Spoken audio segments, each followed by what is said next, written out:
आज मेरे साथ कार्यक्रम में शामिल हो रहे हैं एक बेहद खास मेहमान, मोतीलाल ओसवाल सिक्योरिटीज़ के इंस्टीट्यूशनल इक्विटीज़ के head of research Gautam Duggar साहब। गौतम जी, बहुत बहुत स्वागत है आपका। धन्यवाद सर समय देने के लिए। बजट पर आपसे विशेष चर्चा करनी है। बताएं सर, बजट की कितनी तैयारी आपकी है? इंटरिम बजट के हिसाब से या पूरा सोच के बैठे हैं आप कि नहीं तैयारी पूरी है? गुड मॉर्निंग अनिल जी, आपको और आपके सभी दर्शकों को happy new year. Happy new year sir. सी बजट इस बार वोट ऑन अकाउंट है, इंटरिम बजट जिसे हम कहते हैं। अगर आप पिछले दो इंटरिम बजट देखें तो जनरली बहुत ज्यादा फायरवर्क्स नहीं होते हैं, बहुत माइनर टिंकरिंग होता है। चूंकि अभी जो प्रोबेबिलिटी है इस गवर्नमेंट के वापस आने की बहुत ज्यादा है, तो उनको बड़ा रिस्पॉन्सिबिलिटी के साथ ये नंबर्स बनाने होंगे, राइट। एक जो कंटिन्यूड थीम है बजट के नंबर्स का वो है मैक्रो और फिस्कल कंसोलिडेशन, राइट। जहां पे इन्होंने कहा है कि FY26 तक 4.5% फिस्कल डेफिसिट तक हम लेके आ जाएंगे। तो ये एक ट्रांजिशन है जिसमें FY25 एक बीच में एक माइलस्टोन है।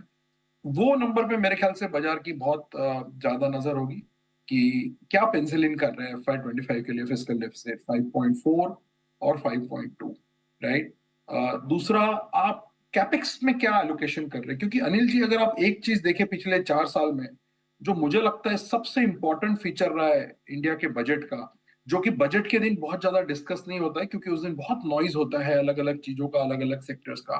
बट एक जो कंटिन्यूड थीम है पिछले 4 साल से, वो है कैपिटल स्पेंडिंग। जो 4 साल पहले 2.5 लाख करोड़ यानी 2.5 ट्रिलियन का इंडिया का कैपिटल स्पेंडिंग, कैपिक स्पेंडिंग बजट होता था, वो पिछले साल 10 लाख करोड़ हो गया है। तो 4 साल में 4 गुना। अब ये देखना जरूरी रहेगा कि इतने हाई बेस पे 4 साल के 4 टाइम्स के जो एलोकेशन है, उसके ऊपर गवर्नमेंट FY25 में क्या एलोकेशन करती है कैपेक्स स्पेंडिंग पे, बिकॉज इसका एक बहुत बड़ा इम्पैक्ट प्राइवेट कैपेक्स पे रहेगा।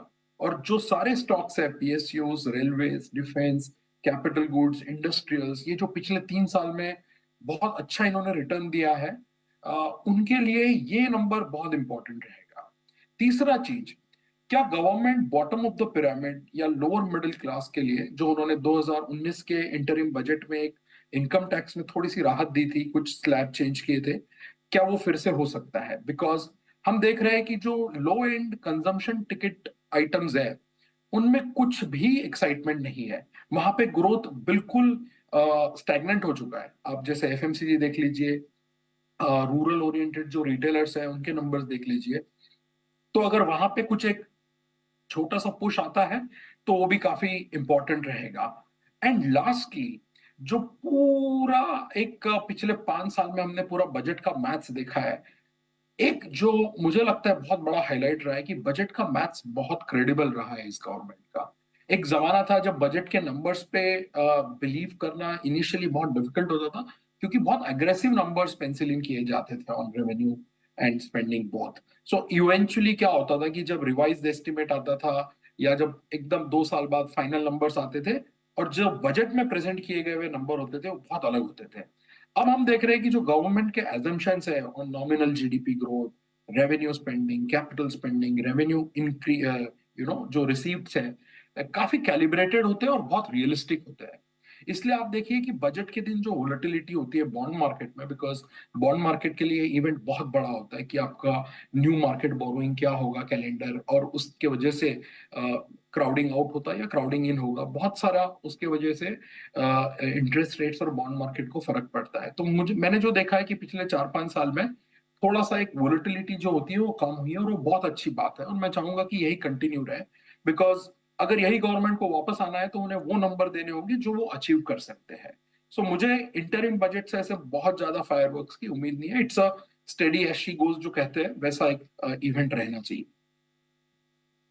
तो ये बड़ी इंटरेस्टिंग चीज़ आपने बताई कि वित्तीय घाटे पर किस तरह से अनुशासन रहता है, कैपेक्स किस तरह से बढ़ते हैं, और डेटा जो आते हैं वो क्रेडिबल रहने चाहिए, और यही पॉलिसी अगर कंटिन्यू करे तो बजट रहेगा आपके लिए बेहतरीन। इन खास बातों पर बजट में रहेगा फोकस। लेकिन एक चीज़ और है, जाहिर सी बात है कि चुनाव के पहले का बजट है, और रूरल इकोनॉमी थोड़ी सी प्रेशर में है भी। तो क्या कुछ ऐसे कुछ उपाय सरकार की तरफ से आ सकते हैं जो ग्रामीण इलाकों के लोगों को पसंद आए, उनके वोटर्स को भी पसंद आए और साथ ही साथ इकोनॉमी को बेहतर भी करने की कोशिश करें? यदि हाँ, तो क्या हो सकता है और ऐसे में मार्केट का रिएक्शन क्या होगा? सो अनिल जी, बिल्कुल थोड़ा बहुत उसमें एक कैटलिस्ट हो सकता है, बट बहुत ज्यादा उम्मीद ना रखें, बिकॉज अगर आप इस गवर्नमेंट का पिछले 9 साल का ट्रैक रिकॉर्ड देखें तो इन्होंने कंजम्पशन को ऐसे बहुत ज्यादा पुश नहीं दिया है। इस गवर्नमेंट का फोकस हमेशा से सप्लाई साइड पे रहा है।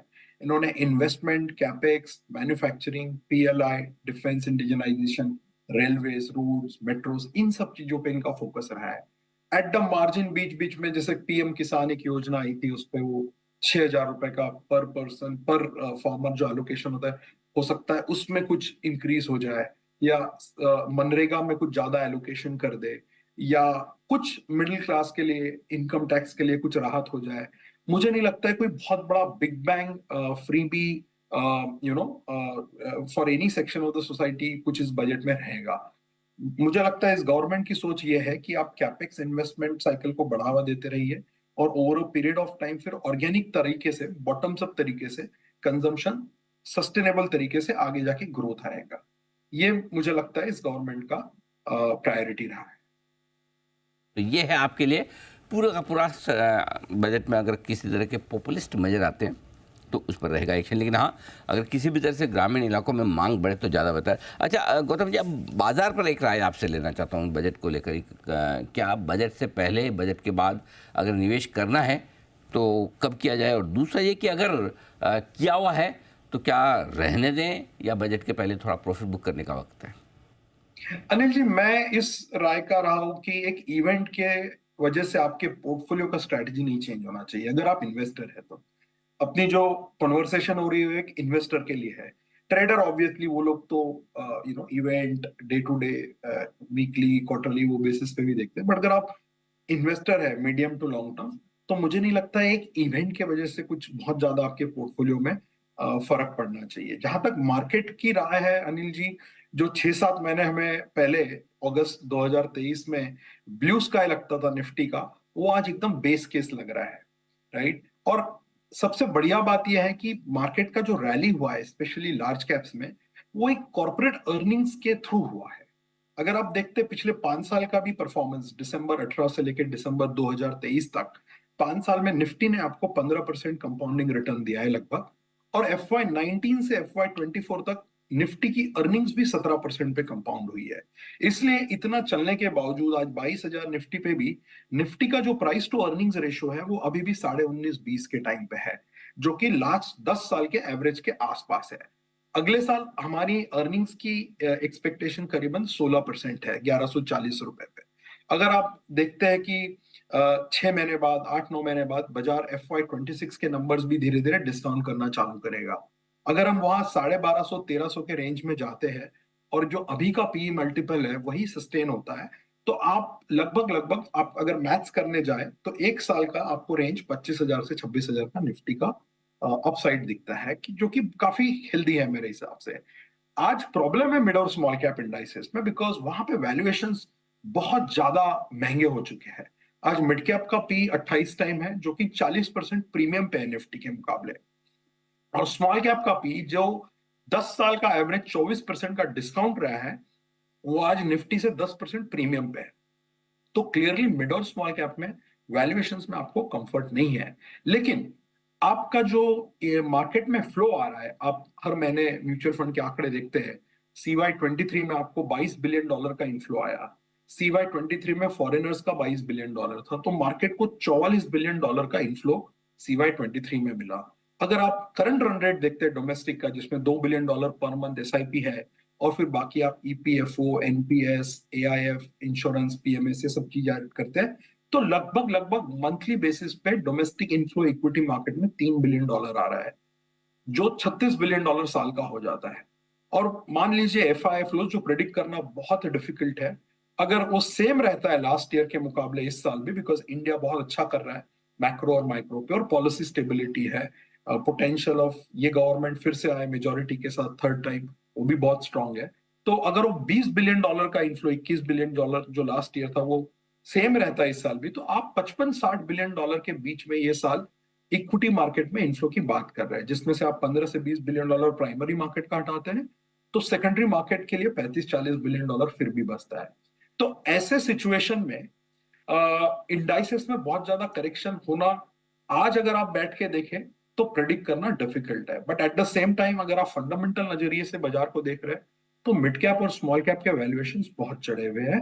वहां पे आपको बॉटम्स अप तरीके से एक एक स्टॉक देखना होगा, उसका earnings visibility, balance sheet, cash flow और मैनेजमेंट क्वालिटी, ये देख के फिर आपको उस पर नजरिया बनाना होगा। जैसे हमने हमारे मॉडल पोर्टफोलियो में काफी सारे चेंजेस किए हैं इस बार।